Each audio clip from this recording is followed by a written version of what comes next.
और अब चलिए बुलेटिन की शुरुआत करते हैं इस वक्त की बड़ी खबर के साथ भोपाल से आ रहे, जहां पे सौरभ शर्मा मामले में बड़ी जानकारी निकलकर सामने आई है। जांच कर रहे ईडी के अधिकारी को हटाया गया है। ईडी के डिप्टी डायरेक्टर तुषार श्रीवास्तव को हटाया गया है। तुषार को जोनल ऑफिस दिल्ली में भेजा गया है। जोनल ऑफिस में डिप्टी डायरेक्टर का संभालेंगे पद और भोपाल जोनल ऑफिस में बनाए गए डिप्टी डायरेक्टर मनीष सभरवाल, मुकेश कुमार को भी बनाया गया डिप्टी डायरेक्टर। ये बड़ी जानकारी सौरभ शर्मा मामले को लेकर ये अपडेट आप तक पहुंचा रहे हैं। जांच कर रहे इन्फोर्समेंट डायरेक्टरेट के अधिकारी को हटाया गया है।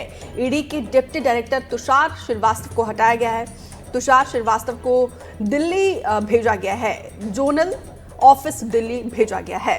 और आपको बता दें कि जोनल ऑफिस में डिप्टी डायरेक्टर का संभालेंगे पद।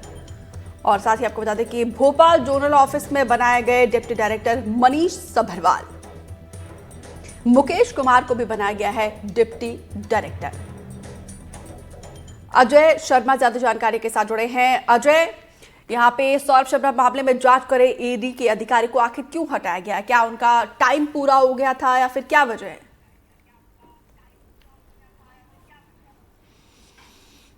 देखिए दीपिका, यही सवाल सत्ता के गलियारों में और ब्यूरोक्रेसी और नौकरशाही में गूंज रहा है कि आखिर क्यों हटाए गए हैं तमाम वो अधिकारी, खासतौर पे तुषार श्रीवास्तव और मुकेश कुमार। इन तमाम अधिकारियों को हटाने की वजह ईडी ने अभी साफ नहीं की है। ईडी के अधिकारियों की तरफ से इसे विभागीय फेरबदल बताया जा रहा है, लेकिन सबसे अहम बात यह है कि आखिर विभागीय फेरबदल वहां के हुआ जहां पर एक देश के बेहद संवेदनशील मामले की जांच जारी थी।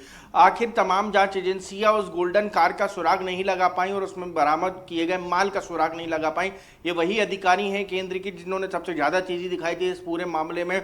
और आयकर विभाग और लोकायुक्त की जांच के बाद यदि सबसे ज्यादा बरामदगी किसी ने की थी तो वो थी प्रवर्तन निदेशालय की टीम और ये अधिकारियों की टीम, खासतौर पर जिन्होंने अपने स्तर पर इस पूरे मामले में जिन प्रमाइसेस को लोकायुक्त पुलिस ने छोड़ दिया था, उन प्रमाइसेस पर भी जो है ईडी की इन्हीं अधिकारियों ने रेड कंडक्ट की थी और वहां पर बड़े पैमाने पर बरामदगियां भी की गई थी और काफी अहम सुराग प्रवर्तन निदेशालय की टीम के अधिकारियों को मिले थे। इसके बाद जेल में घंटों पूछताछ इन्हीं अधिकारियों के द्वारा सौरभ शर्मा, चेतन सिंह गौर और उसके एक अन्य सहयोगी शरद जायसवाल से तीनों अधिकारियों ने जांच की थी। और इन सब के बीच में अब जो जांच का जिम्मा है वो मनीष सभरवाल के हाथ में है। महेश कुमार को भी जोनल डायरेक्टर बनाया गया है, लेकिन इन सब के बीच में देखना होगा कि आखिर ये जांच में अब क्या निकल कर आता है, क्योंकि निश्चित तौर पर जांच पर फर्क पड़ेगा। हालांकि सब कुछ कागज पर है। ईडी ने अपने स्तर पर अधिकारियों ने पूरी पूछताछ कर ली है, चाहे सौरभ शर्मा से हो या चेतन से हो या शरद से हो।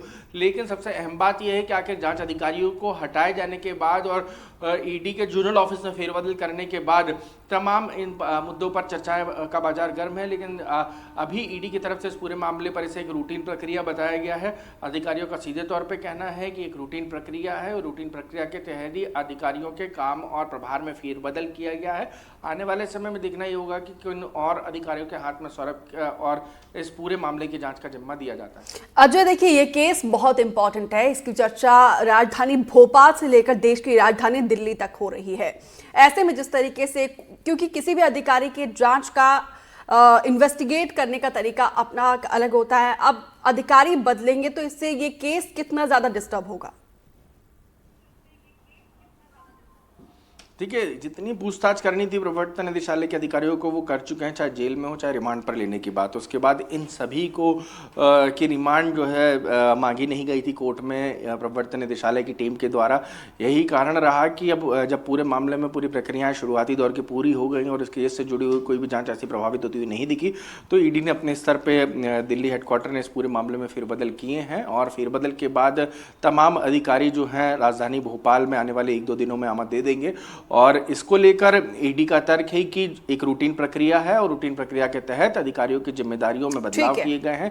आने वाले समय में अब इस पूरे केस की जितनी पूछताछ हुई है, जो भी दस्तावेज बरामद है, बिल्कुल अजय, यहाँ पे देखते हैं कि हम जब ऐसे इंपॉर्टेंट केसेस होते हैं तो कई बार देखिए अधिकारी का एक्सटेंशन भी होता है, लेकिन यहाँ पे ट्रांसफर कर दिया गया एक रूटीन प्रक्रिया बताकर। फिलहाल विस्तार से जानकारी देने के लिए आपका बहुत बहुत शुक्रिया।